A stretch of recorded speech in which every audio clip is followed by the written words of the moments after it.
यह दृश्य किसी फिल्म का नहीं, एक कलयुगी हकीकत का है। बहुत प्यास लगी थी ना तुझे? ले पी पानी, नहा ले आज फ्री में। वो पानी नहीं था, वो तेजाब था जिसने एक बुजुर्ग के आत्मसम्मान को जला दिया। बेटा मत कर, ठंड लग रही है। और नताशा, उसे यह एक तमाशा लग रहा था। ओह माय गॉड सर, और जोर से डालो। आखिर ये नौबत आई कैसे? चलिए 24 घंटे पीछे चलते हैं। कहानी शुरू हुई थी एक मां की छोटी सी ख्वाहिश से। मेरी बच्चियां काम में इतना खो गई हैं, आज मैं ही जाकर उन्हें सरप्राइज दूंगी। बिना किसी को बताए सावित्री देवी निकल पड़ी शहर की ओर। शहर की भीड़-भाड़ देख वो थोड़ी घबरा गईं। बाप रे, इतनी बड़ी बड़ी इमारतें। सामने अपनी बेटियों का खड़ा किया हुआ साम्राज्य देखकर उनकी छाती गर्व से चौड़ी हो गई। इतना बड़ा महल मेरी काव्या और अनाया का है। लेकिन गेट पर ही पहली रुकावट आ गई। ए अम्मा, किधर? ये मंदिर नहीं है, आगे बढ़ो। सावित्री जी ने विनम्रता से कहा।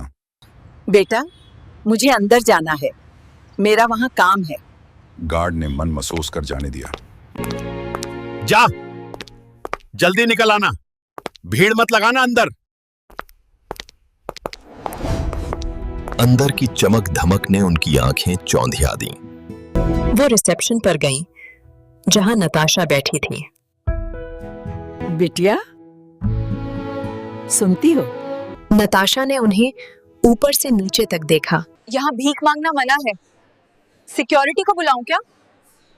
माँ ने अपनी पहचान बताने के लिए कांपते हाथों से एक पुरानी तस्वीर निकाली। बेटी, मैं भीख नहीं मांग रही, ये देखो मेरी बच्चियां।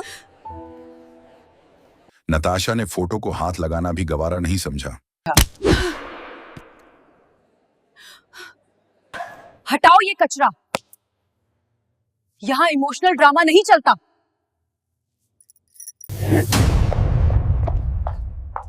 तभी मैनेजर मल्होत्रा वहां आ धमका। क्या तमाशा है? सिक्योरिटी कहाँ है?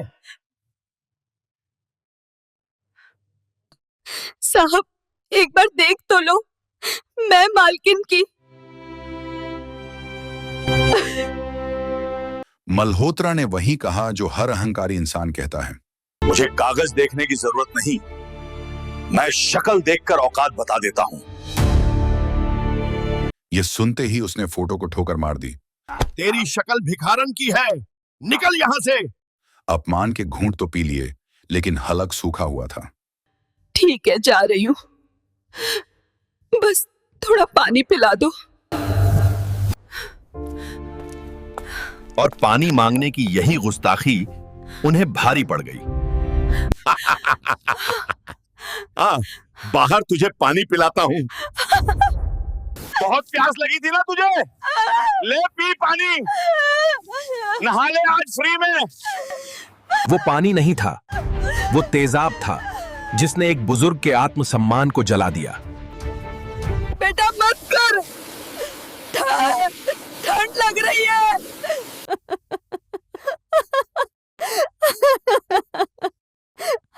ओह माय गॉड सर, और जोर से डालो।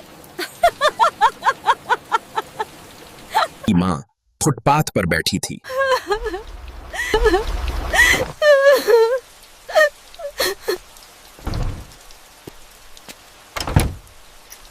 ये सब एक सफाई वाला राजू देख रहा था।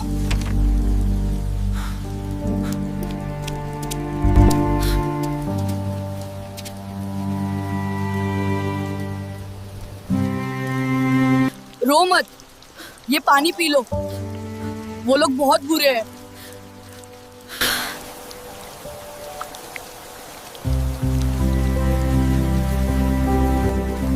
जुग जुग जियो बेटा, भगवान तुम्हारी इंसानियत बनाए रखे।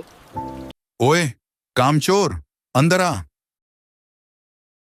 सावित्री ने कसम खाई, अब वो यहां तभी लौटेंगी जब इन आंसुओं का हिसाब होगा। ठीक उसी शाम शहर के एयरपोर्ट पर एक प्राइवेट जेट उतरी। काव्या और अनाया बिजनेस डील जीतकर लौटी थी। फाइनली घर वापस। आज तो माँ को कॉल करके सरप्राइज देंगे। घर पहुंचते ही एक अजीब सा सन्नाटा था। रामू काका, घर इतना शांत क्यों है? अंदर का मंजर देखकर बेटियों के पैरों तले जमीन खिसक गई। वो पैर जिन्हें वो दुनिया की सैर कराना चाहती थीं, आज सूजे हुए थे। सावित्री ने बेटियों को देखा और फूट फूट कर रो पड़ी। बेटा, इन्होंने मुझे पानी तक नहीं दिया, धक्के मारकर निकाल दिया। काव्या, जो हमेशा शांत रहती थी, आज उसकी आंखों में तूफान था। औकात? अब हम उन्हें दिखाएंगे कि असली औकात किसकी है। अनाया ने पुलिस को फोन लगाना चाहा। नहीं अनाया, पुलिस नहीं, बिकनेस वर्ल्ड में सजा मौत से नहीं, रुतबे से दी जाती है। काव्या ने माँ के आंसू पोंछे। माँ, कल सुबह तुम वहां चलोगी, और वैसे नहीं बल्कि उस तरह जैसे वो देखना चाहते हैं। अगली सुबह शोरूम में मल्होत्रा और नताशा अपनी जीत का जश्न मना रहे थे।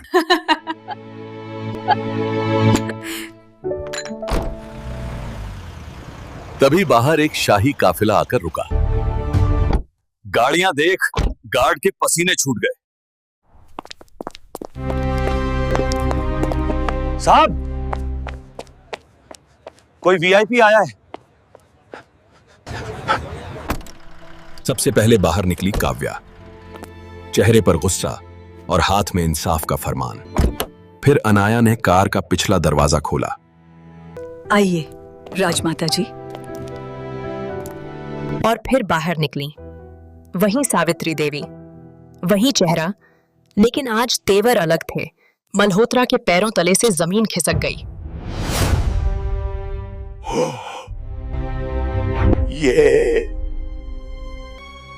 ये तो वही बुढ़िया है। जिस गार्ड ने धक्का दिया था, आज वही कांपते हाथों से दरवाजा खोल रहा था। नमस्ते माताजी। मल्होत्रा ने बात संभालने की कोशिश की। माताजी, आपने बताया नहीं आप मैम के साथ हैं? काव्या ने हाथ में पकड़ी फाइल काउंटर पर दे मारी।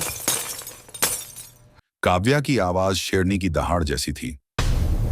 मिस्टर मल्होत्रा, आप तो शक्ल देखकर औकात पहचान लेते थे ना, तो आज अपनी मालकिन को नहीं पहचाना? मालकिन शब्द सुनते ही मल्होत्रा की दुनिया हिल गई। मैम, मुझसे गलती हो गई। गलती पहचानने में नहीं, तुम्हारी सोच में थी। अगर मैं मालकिन न होती तो क्या मुझे पानी पीने का हक नहीं था? अनाया ने नताशा की तरफ देखा। क्यों नताशा, आज हंसी नहीं आ रही? तभी सावित्री की नजर कोने में खड़े राजू पर पड़ी। कल जब सब अंधे थे, तब सिर्फ एक तूने इंसानियत दिखाई। सावित्री ने उसके कंधे पर हाथ रखा। अनाया ने एक लिफाफा राजू को थमाया। राजू, आज से तुम सफाई नहीं करोगे। आज से तुम इस फ्लोर के फ्लोर मैनेजर हो। एक सफाई वाला अब बॉस बन चुका था। ईमानदारी जीत गई थी। अब बारी थी सजा की। और तुम तीनों गेट आउट। तुम्हें इंडस्ट्री में कोई नौकरी नहीं मिलेगी। आखिर में अहंकार हार गया और संस्कार जीत गए। सावित्री देवी ने साबित कर दिया, असली हीरा वो नहीं जो तिजोरी में बंद है। असली हीरा इंसानियत है। अगर कहानी दिल को छू गई हो तो शेयर जरूर करें।